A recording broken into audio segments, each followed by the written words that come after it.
been seeing a lot of news recently on the TV and Facebook about suicide, and this one's about raising suicide awareness.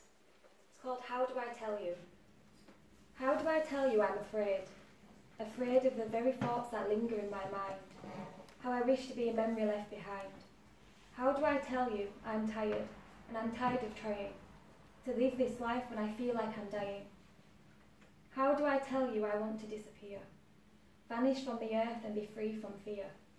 How do I tell you my body feels heavy, dragged down, kidnapped, lost within the flesh and my bones, my soul kidnapped? How do I tell you I see no colour, I see no light, surrounded by darkness, no future in sight? How do I tell you when you won't believe it yourself? It's such a taboo to talk about mental health. How do I tell you tomorrow I will take my last breath? I will leave you my smile but hold hands with the angel of death. How do I tell you? You tell me.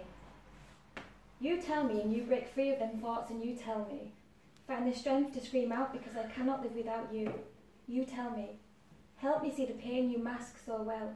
Together we will break free from your chains in your hell. You tell me. We can banish the demons in your head that are playing games and telling you you're better off dead. You tell me.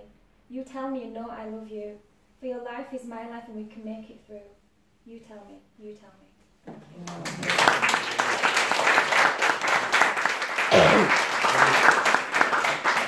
This second poem I wrote for the launch of Refugee Week.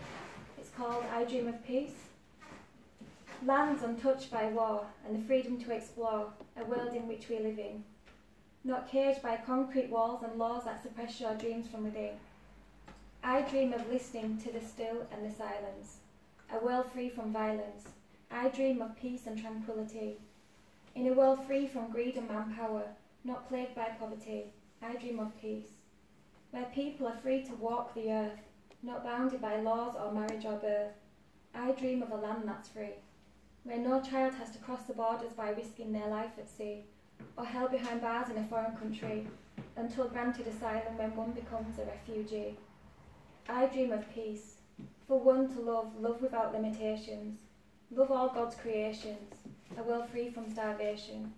I dream of peace, granting freedom, the freedom to grow, with no false promises of a new tomorrow.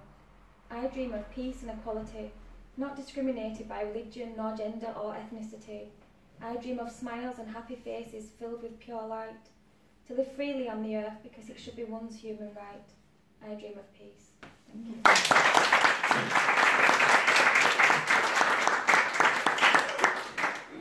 This last poem is a personal poem. It's something I experienced growing up as a child.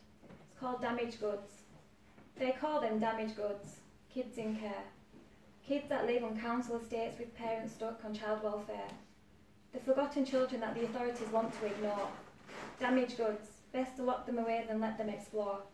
The kids that commit crime to get by but not do time. Victims of poverty and expectations these kids cannot climb. One rule for all, kids have to comply to the standards the government set. Go to school and get a degree, but they fail to tell you you will be riddled in debt.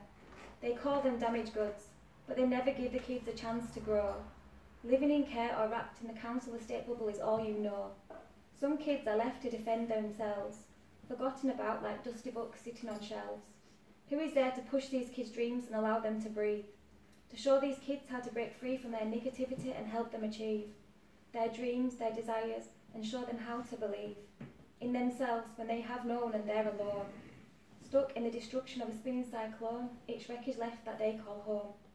A home life is never a good life. It's surviving and making it through. Damaged goods, they say, feel like the disease of one's DNA that's riddled in your skin tissue. When you live in an estate, you're locked at the gate, through the bars they let you peek through, to a world you've never seen and dreams at a distance that you can barely view. These kids are not damaged goods, just misunderstood, trying to live life and survive and make it through their childhood. The damaged goods is a system's way to say we won't survive, that we will end up on drugs or locked up because we're thugs, but I'm proof we can make it out alive. Thank you.